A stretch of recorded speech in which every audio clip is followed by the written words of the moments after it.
하면서 그 말씀을 더 새기려고 그럽니다. 로마의 개선 장군들이 승리하고 난 후에 퍼레이드를 하면 종이 옆에서 이런 얘기를 했다고 그러죠. 메멘토 모리, 메멘토 모리. 라틴어죠. 너의 죽음을 기억하라. 너의 죽음을 기억하라. 가장 영광스러운 순간에 자기가 죽을 것을 생각하라. 라는 그러한 의미가 되겠죠. 우리가 하나님 앞에 서 있다는 것은 어떤 축복이 있을까요? 그것은 우리 자신의 모습을 볼 수 있다는 축복입니다. 어리석은 사람은 자신의 모습을 보지 못하고 자신이 누구인지 알지 못하는 사람입니다. 그런데 지혜로운 사람은 자신이 누구인지를 알고 그리고 자신이 얼마나 연약한 존재인지도 아는 것이 이것이 지혜입니다. 언제 우리가 연약한 존재이고 하나님을 의지해야만 하는 존재인지를 알게 될까요? 그것은 우리가 하나님 앞에 설 때, 하나님 앞에 서는 것이 은혜죠. 그것을 우리 각성이라고 얘기도 하고 부흥이라고 얘기도 하고 은혜를 받았다라고 얘기를 하게 됩니다. 우리는 평상시에 살아가는 동안에 하나님이 우리 앞에 분명히 계시지만 그 계신 하나님을 느끼지는 잘 못하는 것 같아요. 그런데 어느 날 하나님이 우리에게 찾아오셔서 특별한 은혜를 주시면 깨닫기 시작하죠. 하나님이 계시지. 그리고 내가 하나님의 피조물로 창조된 존재지. 나는 아무것도 아니야. 난 하나님을 의지해야 하는 존재야. 사도 바울은 성경을 기록하면서 내가 약할 때 강함이다. 이렇게 기록했죠. 우리는 약할 때 강함이죠. 왜요? 하나님을 의지해야 되는 걸 알았기 때문에. 하나님을 의지하기 시작했기 때문에. 하나님 없이 살아가다 보면은 우리가 잘못된 길로 갈 수 있어요. 하나님이 우리에게 예비한 복된 길이 아니라 잘못된 엉뚱한 반대 길로 가죠. 사람이 자기의 길을 굽게 하죠. 스스로 지혜롭게 여기죠. 그런데 하나님 앞에 서면 그런 모든 마음들이 이렇게 내려놓게 돼요. 내 생각도 내려놓게 되고 내 힘을 의지했던 것도 내려놓게 되고 그렇게 되는 거죠. 하나님이 우리에게 주시는 가장 큰 은혜는 하나님의 모습을 느끼게 해주는 거고 우리가 누구인지를 알게 하는 거예요. 제가 좀 오래된 노래인데요. 제가 가사를 한번 불러볼 테니까 여러분들이 무슨 노래인지 한번 내가 직접 부르는 건 아니에요. 읽어볼게요. 한번 사실은 부르고 싶은데 해볼까요? 왜 이렇게 사는 게 힘들기만 한지, 누가 인생이 아름답다고 말한 건지, 태어날 때부터 삶이 내게 준 건 끝없이 이겨나야 했던 고난들 뿐인데, 그럴 때 나는 거울 속에 나에게 물어봤지. 무엇을 잘못했지? 도대체 내가 무엇을 잘못했길래 내게만 이래 달라질 것 같지 않아. 내일 또 모레. 들어보셨나요? 못 들어봤어요? 야, 여러분들 찬송가만 들으시나 봐요. 예, G.O.D의 촛불 하나라고 하는 그런 노래의 앞은 랩입니다. 제가 그래서 야, 이 타령 비슷하죠? 조금 타령 비슷하죠. 예, 보니까 왜 이렇게 사는 게 힘들기만 한지, 왜 이렇게 사는 게 힘들기만 한지, 도대체 무엇을 내가 잘못했는지 이런 가사입니다. 사람들은 이런 가사의 내용에 굉장히 공감하죠. 도대체 내가 뭘 잘못했지? 내 인생이 누가 아름답다고 했어. 내 인생에는 많은 고난과 어려움과 힘든 일이 있고 내일 좋아질 거라는 생각이 안 들어. 모레 또 좋아질 거라는 생각도 안 들어. 이런 가사의 내용이에요. 이 가사를 사람들이 굉장히 많이 공감하는데 공감하는 이유는 자기 자신이 지금 그런 인생을 살고 있기 때문에 그런 거예요. 왜 이렇게 나는 힘들지? 그리고 내일과 모레에 희망이 없는 것 같아. 근데 성경은 거기에 대해서 해답을 줄까요? 해답을 주고 있죠. 우리가 왜 이렇게 우리의 잘못이 아닌 고난과 그리고 미래가 불투명한 그 삶 가운데 살아가고 있는지 성경은 대답하고 있어요. 오늘 읽은 말씀은 하나님이 아담에게 주었던 명령과 그 명령에 대해서 아담과 하와가 어떻게 반응했는지에 대한 말씀이에요. 하나님이 선악과를 에덴 동산을 만들고 동산 중앙에 선악과를 만드셨죠. 이 말씀을 읽을 때마다 사람들은 많은 궁금증과 많은 질문들을 던지게 돼요. 왜 하나님이 동산 중앙에 선악과를 만드셨을까? 거기에 대한 답은 두 가지죠. 하나는 이거예요. 하나는 인간이 넘지 못할 선이 있다라는 것이, 피조물이라는 것이에요. 인간이 아무리 잘났고 똑똑하고 능력 있는 것 같지만 너는 인간일 뿐이야. 그러니 너는 넘지 못할 선이 있는데 신의 영역을 넘으려고 하지 마. 하나님 동산 중앙에 선악과를 만드시고 난 후에 그리고 말씀하시죠. 선악과 선악을 알게 하는 나무의 열매를 따먹지 말라라고 말하죠. 이 말씀이 또한 우리에게 보여주는 건 뭐냐면 인간에게는 하나님이 자유의지를 주셨다는 거예요.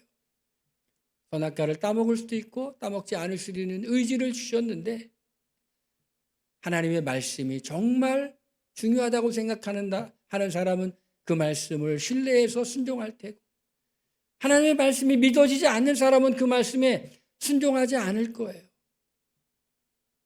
그런데 어느 날 뱀이 나타나죠. 그 뱀의 뒤에는 마귀가 있죠. 마귀의 무기는 거짓말이죠. 예수님이 요한복음 7장과 8장에 이렇게 말하죠.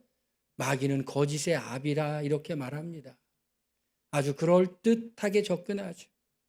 마귀는 마귀의 모습으로 접근하는 것이 아니라 광명의 천사의 모습으로 접근하죠. 우리의 인생에 사기꾼들이 접근할 때 나는 사기꾼입니다라고 접근할까요? 아니면 전혀 사기꾼 아닌 모습으로 접근할까요? 물어보나 마나 전혀 사기치는 사람의 모습이 아니라 정말 우리에게 유익을 줄 것 같은 모습으로 접근하지만 광명의 천사로 가장하고 접근하지만 그 뒤에는 노력하는 일이죠. 예수님은 우리에게 생명을 주시기에 왔지만 도적은 멸망시키고 우리를 빼앗기 위해 온 거죠. 우리 행복을 빼앗기 위해. 마귀는 아주 그럴듯하게 뱀을 통해서 말하죠. 하나님이 너희에게 동산에 있는 모든 나무의 열매를 먹지 말라 하더냐 그렇게 말합니다. 뱀이 그렇게 유혹하죠. 죄의 본질은 무엇입니까? 두 번째로 넘겨주세요. 죄의 본질은 무엇일까요? 마귀가 유혹하는 거예요. 의심하게 만들죠. 하나님의 사랑을 의심하게 만들어요. 하나님이 먹지 말라고 한 것은 동산 중앙에 있는 선과 악을 알게 하는 그 나무의 열매 그것만 먹지 말라고 했어요. 의심하게 만들어. 하나님이 모든 나무의 열매를 먹지 말라고 하였느냐? 거짓말이죠. 근데 이 거짓말을 통해 하나님의 사랑을 의심하게 만들죠. 하나님 인색하신 분인가? 나를 사랑하시는 분인가? 여러분 어떤 게 더 커요? 하나님이 우리에게 주신 게 더 커요? 아니면 안 주신 게 더 커요? 인간이 왜 불행해져요? 하나님이 나에게 주신 것이 굉장히 많은데 그것을 생각하지 않고 하나님이 나에게 안 주신 그것만 생각해요. 사람이 성격도 다 장단점이 있죠. 무엇을 잘하면 무엇이 좀 부족하고 완벽한 사람은 없어요. 그런데 사람들은 그렇게 생각하는 거예요. 나에게 준 것, 내가 잘할 수 있는 것 감사하는 것이 아니라 내게 없는 것 그걸 자꾸 보게 되죠. 그걸 비교하고 그것 때문에 불평하죠. 동산에 있는 모든 나무의 열매를 먹지 말라니 마치 한 나무 열매를 먹지 말라고 했는데 그것이 하나님은 인색한 분이고 사랑하지 않은 분이처럼 오해하게 만들죠. 뱀이 이렇게 말합니다. 여자에게 이르되 너희가 결코 죽지 아니하리라. 그것을 먹는다고 결코 죽지 아니야. 너희가 그것을 먹는 날에는 너의 눈이 밝아져 하나님과 같이 되어 선악을 알 줄 아심이라. 여기 핵심은 뭐냐면 네가 하나님과 같이 된다라는 것이 하나님처럼 된다. 사람들이 마지막으로 되고 싶은 것이 무엇입니까? 그건 신이 되는 거예요. 인류 역사를 보면 대제국의 왕들이 노렸던 건 그건 신이었어. 이집트의 왕도 신의 아들이라고 말했고 로마의 황제도 신처럼 그렇게 군림했어요. 인간이 원하는 그 마지막의 자리는 신이 되는 것. 그 신의 자리는 내가 하나님 없이 내 마음대로 살아보는 거예요. 그것이 자유라고 생각하고 누리며 살아보는 거예요. 바다에 사는 물고기가 막 갈 데가 얼마나 많이 있어. 여기도 가고 저기도 가고 대서양도 가고 태평양도 가고 남태평양도 가고 북태평양도 가고 얼마든지 갈 수가 있는데 어느 날 이 물고기가 이렇게 생각한 거예요. 야, 이렇게 갈 데가 없어. 왜 이렇게 불편해? 난 물속에서 사는 게 너무 불편해. 나는 물 밖에 육지에서 사는 게 너무 행복할 것 같아. 라고 생각하면서 물 밖으로 뛰어나오는 순간 그 물고기는 어떻게 될까요? 금방 새 먹잇감이 되고 말겠지. 하나님은 우리에게 많은 것을 주셨어요. 많은 자유도 주셨고 많은 은혜도 주셨어요. 그런데 넘지 말아야 될 선이 있어. 그것은 내가 신이 되는 거예요.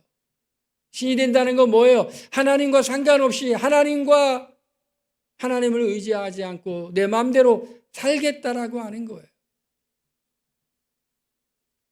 멋진 말 같지 않습니까, 여러분? 그런 요즘 멋진 말 많이 있죠. 야, 네 인생의 주인은 너야. 네 인생의 빈노트에 네가 뭘 쓸래? 네 맘대로 써. 요즘에 서구권을 중심으로 세속주의 바람이 불면서 탈종교의 시대가 이제 다가왔죠. 어릴 때 교회를 다녔고 어릴 때 종교를 가졌던 그 모든 것들을 이제 버린다고 하죠. 다 버리고 내 세례받았던 거, 침례받았던 거 파기하고 그냥 안 믿기로 결심하면 누가 뭐라 그래요? 했던 의식까지 다 파기하고 이제는 나는 교회 안 나가게, 난 종교와 상관없이 나는 자유롭게 살겠다고. 심지어 유대인들 중에서도 그런 사람들이 있고 기독교인 중에서도 그런 사람들이 있고 다 있어요. 나는 자유롭게 살고 싶다고. 그런데 그런 삶이 자유를 줄까요? 예수님이 이렇게 말씀하셨습니다. 진리를 알지니 진리가 너희를 자유케 하리라. 다른 데 자유가 있는 것이 아니라 하나님의 말씀 안에 자유가 있어. 어린아이를 키우게 되면 어린아이들이 위험한 행동을 할 때가 참 많이 있죠. 때로는 뜨거운 물에 손을 넣기도 하고 뜨거운 난로 같은 데 이렇게 손을 대기도 하고 그러죠. 그러면 부모가 어떻게 해요? 마음대로 해봐라. 너도 뜨거운 거 맛 좀 봐야 돼. 내비두지 않죠. 하지 마. 그러죠. 하지 마. 여러분, 하나님이 우리에게 하라고 하는 것도 있지만 하지 말라고 하는 것도 있어. 왜 그럴까요? 우리의 자유를 제한하기 위해서, 우리를 불편하게 하기 위해서 그렇게 하시는 것이 아니라 사실은 우리를 정말 사랑하기 때문에 우리를 안전하게 지켜주고 싶어서 하나님이 우리에게 하라, 하지 말라라고 한 거예요. 사람들은 그 선을 넘어가고 싶어. 그 선을 넘어가고 싶어. 그 선은 하나님이 우리를 지키기 위해 만들어 놓은 선인 거예요. 하나님 원래 우리를 이렇게 만들 때 하나님 안에, 하나님 말씀 안에 있을 때 우리는 행복할 수 있는 존재이기 때문에 하나님이 그렇게 창조하신 거예요. 불편할 게 뭐가 있어요? 하나님 안에 있기만 하면 되는데, 하나님의 사랑 안에 있기만 하면 되는데, 그 단 하나의 그 선을 넘어야만이 행복할 것 같다 라고 마귀는 유혹하죠. 많은 영상 매체를 통해 또 철학가들을 통해 마구 유혹하는 거예요. 하나님 없이 사는 게 행복해. 하나님 없이 인생의 주체로 하나님처럼 사는 게 행복해. 그렇게 말하는데, 그런데 사람이 하나님 앞에서 자신을 볼 때만이 진정한 행복이 있는 거예요. 왜요? 하나님 앞에서 우리를 보면 우리가 별거 아닌 줄 알아요. 약한 존재인 줄 알아요. 힘이 빠지면 그때 별거 아닌 줄 알아요. 하나님이 우리의 모습을 비춰줄 때마다 우리는 부끄럽죠. 내가 정말 아무것도 아닌 존재였는데 대단한 존재인 것처럼 그랬구나. 얼마나 부끄러워요. 나는 몰랐지만 그 주변에 있는 사람들은 다 알았을 거 아니에요. 아무것도 아닌 존재가 아무것인 것처럼 행동하는 걸 주변에 있는 사람들은 알았을 거 아니에요. 대단하지도 않은데 대단한 것처럼 그렇게 행동했던 것을 다른 사람들은 다 알았을 거 아니에요. 시간이 흐르든지 하나님 앞에 서 있을 때 그랬던 나의 모습을 발견하면 얼마나 부끄러워요. 여러분, 다른 사람들 보죠? 여러분, 내 자신만 나를 잘 못 보지, 다른 사람은 나를 잘 보는 거예요. 여러분도 다른 사람을 잘 보이잖아요. 그죠? 그런 것처럼 하나님 앞에서 우리의 모습을 보는 것이 진정한 행복이고 기쁨인데, 때로는 마귀가 유혹해가지고 우리가 우리의 모습을 못 보게 되는 거예요. 우리의 모습을 못 본다는 게 뭐예요? 교만하게 되는 거죠. 뱀이 유혹합니다. 야, 이것을 먹으면 눈이 밝아져 하나님과 같이 돼. 이게 죄의 본질이에요. 두 번째로, 마귀는 어떻게 유익하죠? 이렇게 말했죠. 뱀이 여자에게 물어 이르되 하나님이 참으로 너희에게 동산 모든 나무의 열매를 먹지 말라 하더냐? 열매를 먹지 말라 하더냐? 여러분, 하나님에서 자꾸 오해하게 만들어요. 하나님, 우리 얼마나 사랑하세요. 우리에게 주신 것이 얼마나 많아요. 그런데 우리는 하나님을 자꾸 오해하게 돼. 오해하게 돼. 마귀는 우리를 자꾸 유혹해, 의심하게 만들어. 하나님의 사랑을 의심하게 만들어. 하나님의 풍성함을 의심하게 만들어. 하나님의 전능함을 의심하게 만들어. 여러분 어떠세요? 하나님 전능하신 하나님이라고 믿으세요? 하나님 여러분을 지켜주실 분, 능력 있는 분이라고 믿으세요? 하나님이 우리를 사랑한다고 믿으세요?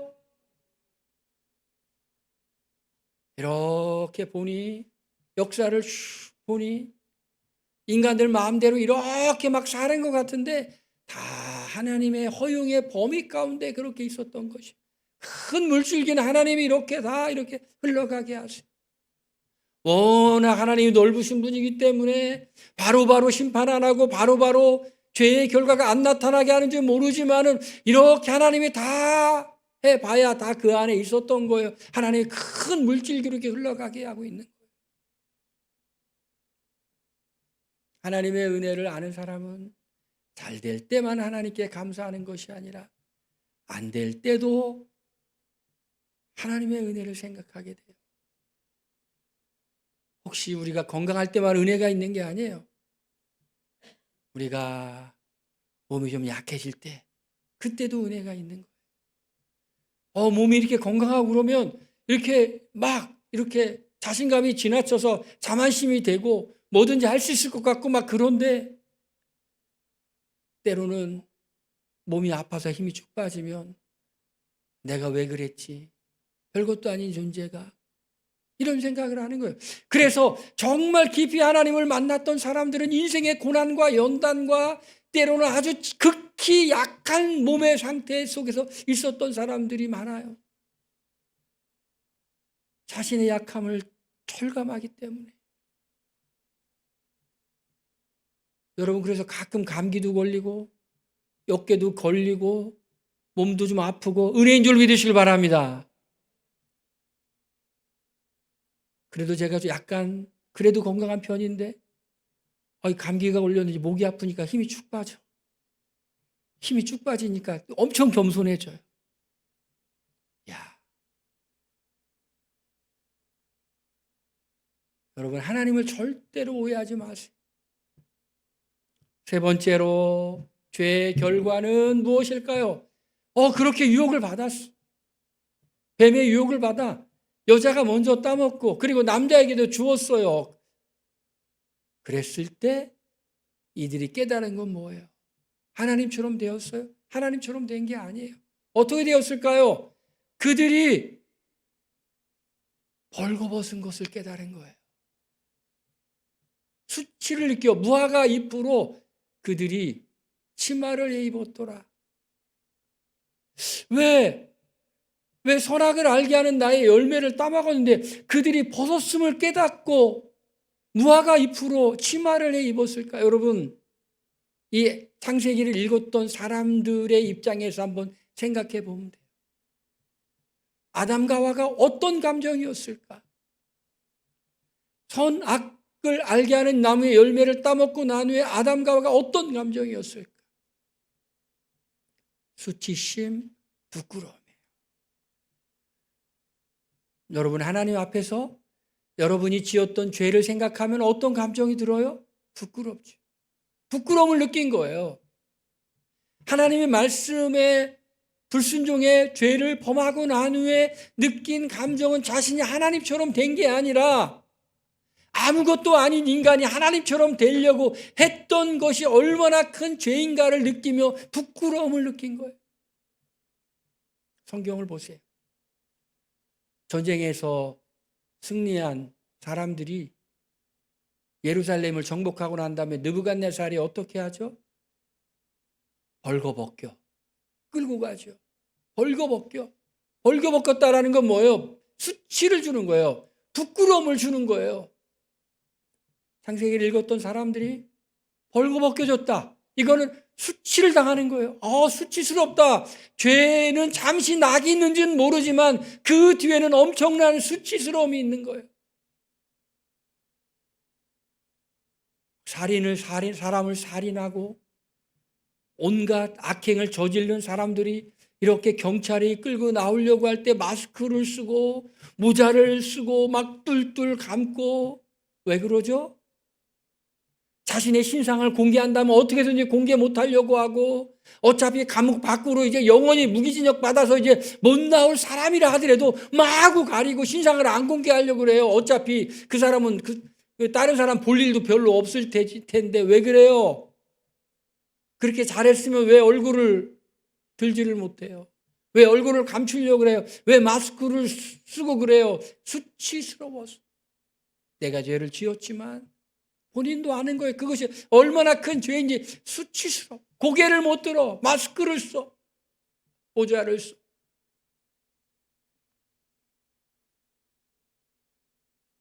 죄의 결과는 수치라는 거죠. 그리고 동산에서 거니시는 하나님의 음성을 듣고 아담과 하와가 하나님을 피하여 숨죠. 하나님과의 관계가 멀어지는 거예요. 멀어져요. 그리고 난 후에 땅이 내게 가시덤불과 엉겅퀴를 낼 것이다. 내가 먹을 것은 밭의 채소인즉 내가 흙으로 돌아갈 때까지 얼굴에 땀을 흘려야 먹을 것을 먹으리니. 촛불하라는 노래의 가사. 왜 이렇게 사는 게 힘들기만 하지? 누가 인생이 아름답다고 말한 건지, 태어났을 때부터 삶이 내게 준 건 끝없이 이겨냈던 고난뿐인 걸 왜 그래요? 이 세상에 가시덤불과 엉겅퀴가 너무 많아. 너무 많아요. 얼굴에 땀을 흘려야 먹을 것을 먹으리니 흙으로 돌아갈 때까지.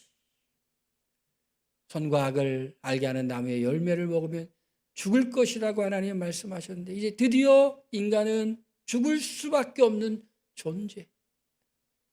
그 죽음이 육체적 죽음이 바로 온 건 아니지만 영적 죽음을 맞이했고, 시간이 흘러서 아담과 하와는 둘 다 죽음을 맞이하게 되죠. 인간이 왜 죽습니까? 노화로 죽고 뭘로 죽고 하지만 성경은 죄로 말미암아 죽는다. 죄의 싹은 사망이다. 이렇게 말합니다. 얼마나 하나님이 큰 은혜를 주셔도 그 은혜를 줘버렸습니까? 그런데 거기서 끝난 것이 아니라 하나님의 은혜가 나타나죠. 오늘 읽은 성경 말씀에 하나님의 은혜가 나타난 것이 두 구절 나와요. 여자의 후손은 내 머리를 상하게 할 것이, 너는 그의 발꿈치를 상하게 할 것이니라. 여호와 하나님이 아담과 그의 아내를 위하여 가죽옷을 지어 입히시니라. 여자의 후손은 누구일까요? 예수님이죠. 동정녀 마리아에게서 성령으로 태어난 예수님. 예수님께서 머리를 상하게 한다. 내 후손, 여자의 후손은 뱀의 후손의 머리를 상하게 한다. 머리를 상하게 한다는 권세를 깨뜨리는 거예요. 죄로 말미암은 죽음의 권세. 깨뜨리는 거예요. 너는 그의 발꿈치를 상하게 할 것이다. 예수님이 십자가에 달려 돌아가시는 고통을 당하게 한다라는 거죠. 여호와 하나님이 아담과 그의 아내를 위하여 가죽옷을 지어 입히셨다. 무화과 잎은 임시적이죠. 가죽옷은 뭐예요? 반영구적이죠. 예수님의 십자가의 죽음을 의미하는 거예요. 예수님이 십자가에 가죽옷을 짓기 위해서는 짐승의 죽음이 있어야 되는 거죠. 우리의 죄가 용서받기 위해서는 누군가 죽어야 되는데 바로 예수님이 우리의 죄를 위해 죽으시고 그 사실을 믿는 사람이 죄를 용서받고 구원받죠. 하나님의 사랑은 참 크세요. 인간이 하나님을 배반하고 하나님의 말씀을 벗어났지만 그런 인간을 향한 하나님의 은혜의 사랑의 계획으로 말미암아 우리는 예수님을 믿고 구원을 받아 이 세상에 살고 있다라는 것이. 하나님은 우리가 예수님 믿고 구원받아 이 세상에서 은혜롭게 잘 살기를 원하실 뿐만 아니라 이 세상에서 죄에서 승리하기를 원하시는데 그렇다면 우리가 어떻게 이 세상에서 죄의 유혹을 이길 수 있을까요? 첫 번째로는 하나님의 말씀을 의심하지 말고 붙잡으라는 것이. 그리고 말씀에 순종하는 것은요, 내 생각을 깨트려야 되고, 때로 내가 손해를 봐야 되고, 내가 희생해야 되는 거예요. 그렇지만 그렇게 할 때 그 결과는 하나님이 책임져 주신다는 사실을 믿으시길 바랍니다. 할렐루야. 두 번째로 우리가 혹시라도 하나님의 말씀을 불순종하고 범죄했을 때 어떻게 해야 될까요? 아담과 하와는 하나님의 소리를 듣고 피했지만 우리는 사랑이 많으신 하나님 앞에 나아가 죄를 자백하고 용서를 구하고 그리고 다시는 그 죄를 범하지 말고 하나님이 기뻐하시는 은혜의 삶으로 살아야 될 줄로 믿습니다. 할렐루야. 오늘 이 말씀을 기억하면서 한번 기도하겠습니다. 하나님, 아담과 하와가 지었던 범죄처럼 나도 내 마음대로 살고 싶은 마음은 없습니까? 다 회개합니다. 하나님 앞에서 내 자신의 모습을 보기 원합니다. 통성으로 기도합니다.